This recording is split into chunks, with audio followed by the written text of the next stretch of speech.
আমাদের মেয়েদের বিশেষ করে বিয়ের পর যখন আমরা মা হই তখন আমাদের সবথেকে একটা ভয় কাজ করে, সেটা হচ্ছে আমি মারা যাওয়ার পরে আমার বাচ্চার কি হবে, ওকে কে ভালোবাসবে, ওকে কে দেখবে। এই ভয়টা বোধহয় প্রত্যেকটা মাই অনুভব করে, শুধু আমি একা নয়।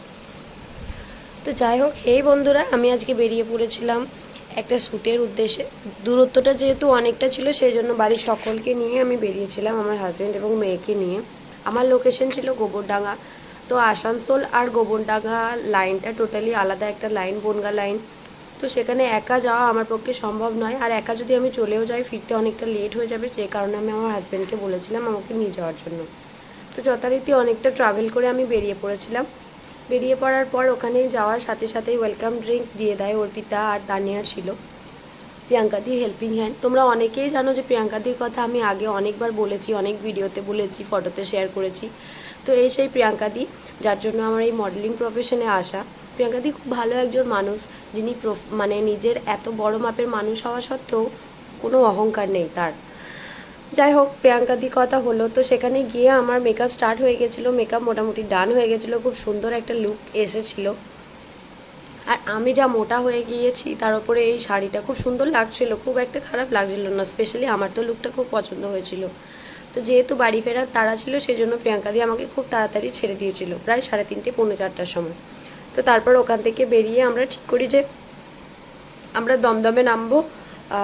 কিন্তু তারপরে আমরা ডিসাইড করি যে আমরা ওই বনগা লোকাল থেকে শিয়ালদা থেকে অনেকটাই ঘুরে যেতে হতো, সেই জন্য আমরা ডাইরেক্ট দমদমে নেমে পড়ি। দমদম থেকে এমজি রোড বলে একটা মেট্রো স্টেশন আছে, তোমরা অনেকেই জানো যারা কলকাতাতে থাকো। তো এমজি রোডে আমরা নামি। এমজি রোড থেকে বড়বাজার যাই, টুকিটাকি জিনিসপত্র কেনাকাটি করি। আর বড়বাজারে গেলে সব জিনিসগুলোই মনে হয় যে নিয়ে নিই, এত সুন্দর সুন্দর কালেকশন থাকে। তো কিছু ডেলি ওয়্যারের ড্রেস আমি দেখে নিচ্ছিলাম, এই শার্টগুলো দেখছিলাম, যেগুলো দেখতে খুবই ভালো লাগে, ইউনিক লাগে, স্পেশালি ছেলেরা পরলে। তো ভাবছিলাম বাবার জন্যও নেবো, বাট নেওয়া হলো না, হাতে সময় খুব কম ছিল। অলরেডি আমরা একটা ট্রেন মিস করে ফেলেছিলাম।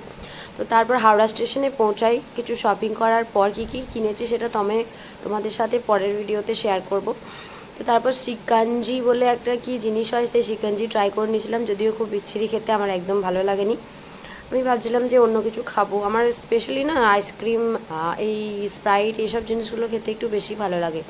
তো তারপর আমরা লেট করে ট্রেন পাই, পানাগড়ে আমরা নামি। পানাগড়ে নেমে আবার ওয়েট করতে হয় অন্য ট্রেনের জন্য। তারপর ফাইনালি আমরা বাড়ি ফিরি। বাড়ি ফিরতে ফিরতে 12টা বেজে গেছিলো। তারপর চান করে ফ্রেশ হতে হতে আরও একটু সময় চলে গিয়েছিল।